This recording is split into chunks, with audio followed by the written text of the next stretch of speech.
O presidente Jair Bolsonaro publicou uma foto com uma camisa do Futebol Clube Cascavel, que é patrocinado pela rede de lojas Havan e carrega o símbolo da rede em destaque. Bolsonaro disse: ao empreendedor Luciano Hang, a nossa solidariedade. A Estátua da Liberdade da Havan de São Carlos foi incendiada na madrugada do último dia de 2019. O empresário garantiu que uma nova estátua será instalada na loja o mais breve possível. O presidente usou a camiseta da Havan ao sair do palácio quando não gravou entrevistas à velha imprensa, dizendo que quer começar o ano bem. Veja o depoimento de uma funcionária da loja. Boa tarde, pessoal. Como vocês sabem, aconteceu uma tragédia hoje. Estou há 7 anos na Havan.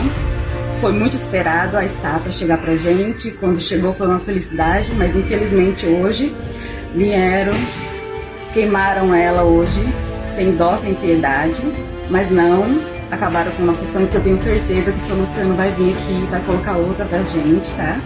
Porque o seu Luciano não desiste e a gente tá aqui esperando ele vir aqui fazer uma visita pra gente, colocar outra pra gente aqui, tá?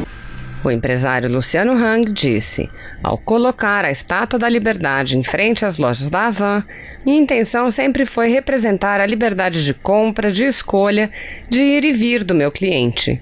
E esse meu desejo se estende a toda a população brasileira. Ao ver nosso símbolo pegando fogo na véspera do Ano Novo em São Carlos, me cortou o coração. Queimou ali o sonho de 22 mil colaboradores que fazem seu melhor trabalho na Havan. Além disso, queimou o sonho dos brasileiros que torcem pelas nossas lojas, aqueles que desejam ter uma em sua cidade. Mas eu sou otimista e nada vai parar minha luta pela liberdade do nosso Brasil. Esse episódio faz com que eu queira cada vez mais abrir a mente da população brasileira, mostrar o caminho certo e que o importante é ser honesto e livre. Respondendo a uma criança que chorou ao ver a estátua destruída, o empresário Luciano Hang disse: recebi este vídeo da pequena Lavínia chorando ao ver a nossa estátua de São Carlos queimada. Muitas pessoas acham que o atentado que sofremos no dia 30 de dezembro só me atingiu. Mas aí está mais uma prova. A estátua queimada atingiu milhões de brasileiros, colaboradores e até mesmo crianças. Infelizmente, a crueldade de algumas pessoas chega a esse ponto. São pessoas que não sabem o que é democracia e que, quando não têm argumentos, partem para a ignorância. Mas ninguém vai nos calar.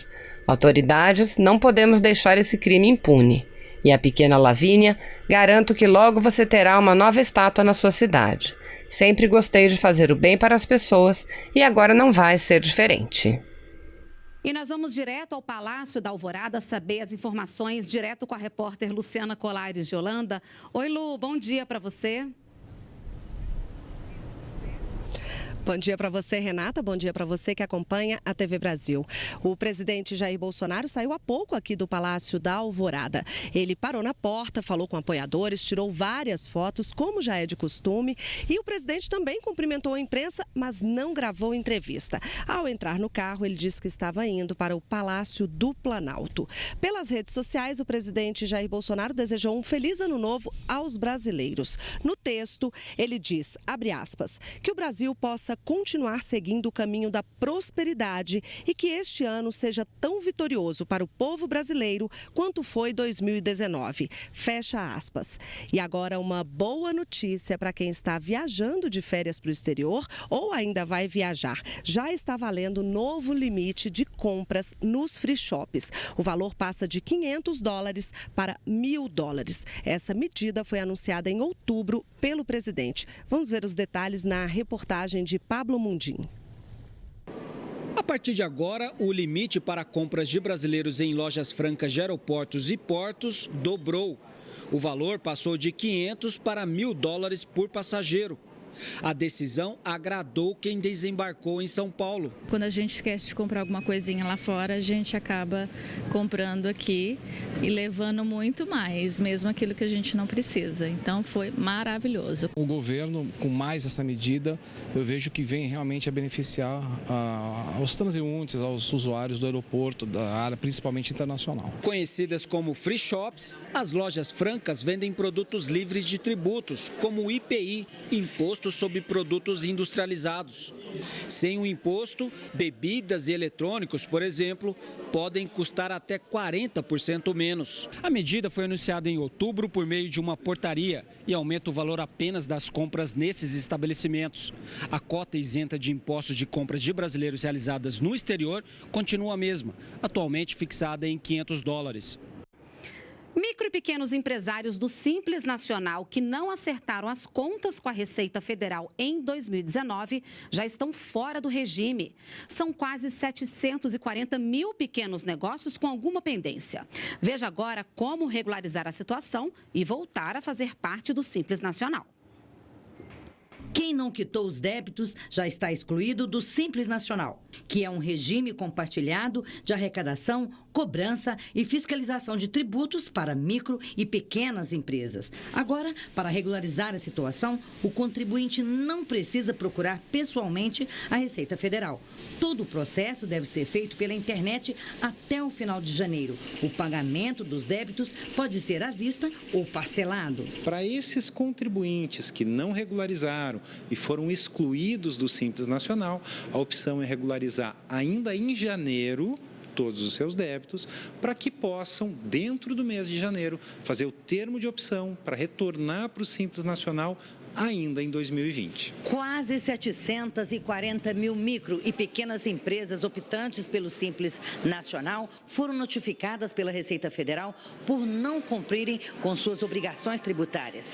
Juntos, esses contribuintes respondem por uma dívida de quase 22 bilhões de reais. Esta microempresária vai entrar o ano tranquila, quitou todas as pendências e continuará a usufruir das vantagens do Simples Nacional. É muito importante, até porque para a gente manter as nossas contas em dias e ter os nossos tributos em dias.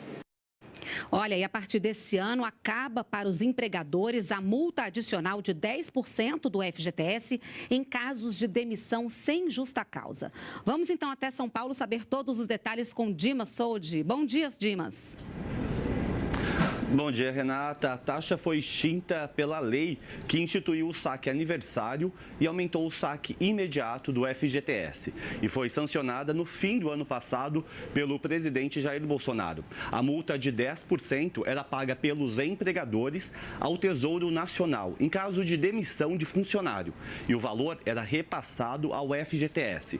A multa foi criada em 2001 para cobrir os rombos do Fundo de Garantia, deixados pelo Plano Verão e Collor 1, e deveria ter sido extinta em 2012.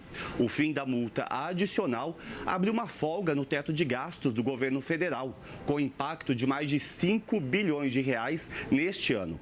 E vale lembrar que a multa de 40% do saldo do FGTS paga ao trabalhador em caso de demissão sem justa causa continua e sem mudança, Renata. Obrigada, Dimas, pelas suas informações ao vivo, direto de São Paulo. E olha, quem recebe o Bolsa Família já pode consultar o calendário de pagamento do programa. Maurício de Almeida, direto do Rio, tem os detalhes para a gente. Bom dia, Maurício. Bom dia, Renata. Os saques do Bolsa Família em janeiro poderão ser realizados a partir do dia 20. O valor será pago de acordo com o novo calendário, que vale para todo o ano de 2020. Para descobrir quando vão receber, os beneficiários devem ficar atentos ao último dígito do NIS, o número de identificação social. Ele indica a data do saque. Os beneficiários que possuem um cartão com o NIS final 1 podem sacar no primeiro dia do pagamento, já aqueles com final 2 resgatam o recurso no segundo dia e assim por diante. Mais de 13 milhões de famílias em todo o Brasil recebem o Bolsa Família. Em dezembro do ano passado, pela primeira vez, foi pago o 13º salário do programa. Esse pagamento, em dobro para os beneficiários, representou um repasse de 5 bilhões de reais, o maior da história do Bolsa Família. Todos os detalhes estão no site do Ministério da Cidadania. Na agricultura, acordos históricos como o firmado entre o Mercosul e a União Europeia marcaram 2019. A conquista de novos mercados, como a China, que passou a importar nossos produtos lácteos e melões, também ajudou a consolidar o Brasil como um dos principais destaques do agronegócio no mundo. Em 2019 também, o país registrou recorde na oferta de crédito rural para agricultores familiares a juros baixos. E a safra de grãos deve superar os números. O Brasil é um dos líderes mundiais na produção de alimentos. São as exportações do agronegócio que garantem o superávit da balança comercial. Representam cerca de 44% de tudo que é vendido pelo país, segundo o Ministério da Agricultura. Ano a ano, a safra de grãos bate novos recordes. A estimativa do governo é de que a colheita atual ultrapasse 240 milhões de toneladas. Quando a gente fala que alimenta 1 bilhão de pessoas por dia, tem muita gente que não acredita. Mas mais fantástico ainda é quando você coloca esses números em cada 4 pratos que se come no mundo por dia, tem alguma coisa que vem da agricultura ou da agropecuária brasileira. O agronegócio é uma agricultura no campo, mas as atividades que orbitam em torno dela aí compõem mais do que 20% do PIB. E o país é inegavelmente um país de vocação agrícola. Somos um país grande, um país que tem muita gente no campo, que sabe trabalhar bem com a terra, sabe colher, sabe plantar. Quando se fala de agricultura, o Brasil é reconhecidamente uma superpotência. Aos olhos do mundo, o Brasil também é visto como uma potência do agronegócio. O que é colhido aqui alimenta mais de 160 países.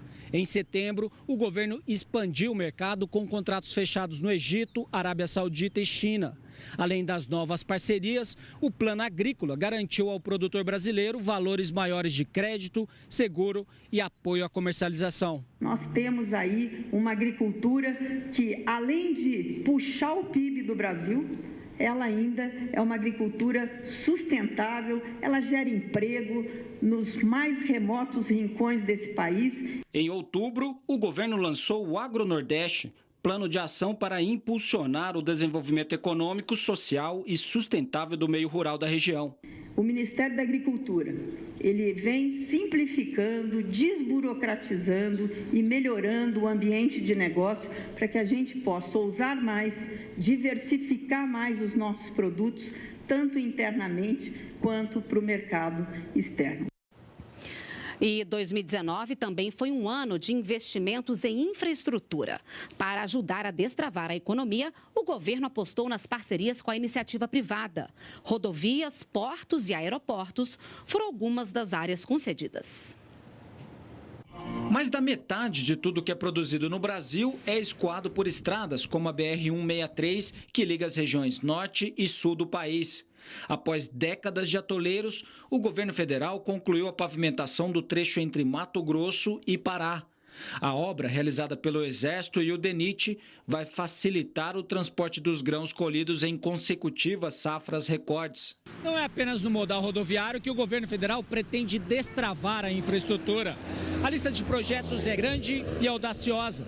Pelo Programa de Parcerias para Investimentos, o PPI, os programas alcançam também aeroportos, ferrovias, portos, geração de energia, hidrovia, mineração, óleo e gás. Iniciativas que podem gerar 2 trilhões de reais. É mais desenvolvimento para o país, infraestrutura de qualidade e geração de empregos. O ano de 2019 foi interessante demais para o Ministério da Infraestrutura. Foi um ano bom para a infraestrutura, né? Um ano de realizações, onde a gente conseguiu realmente realizar aquilo que estava programado, aquilo que estava planejado.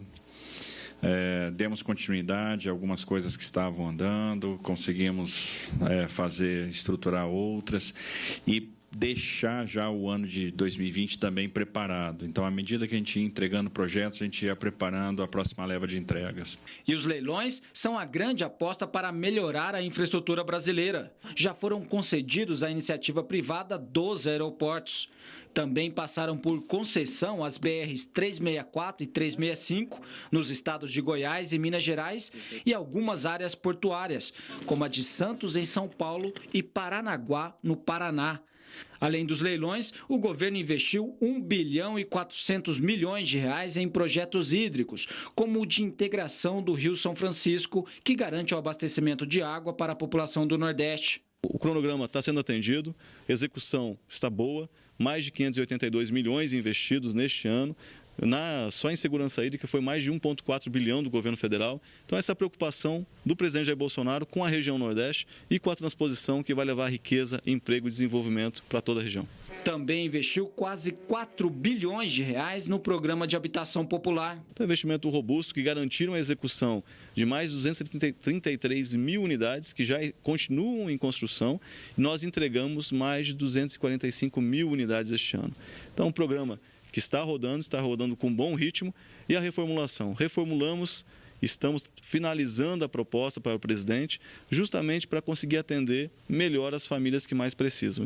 Se você apoia Jair Bolsonaro, curta este vídeo, manifeste a sua opinião e compartilhe para que a vontade do povo brasileiro seja conhecida. Inscreva-se no canal para ter acesso gratuito ao nosso conteúdo. Uma produção Folha Política.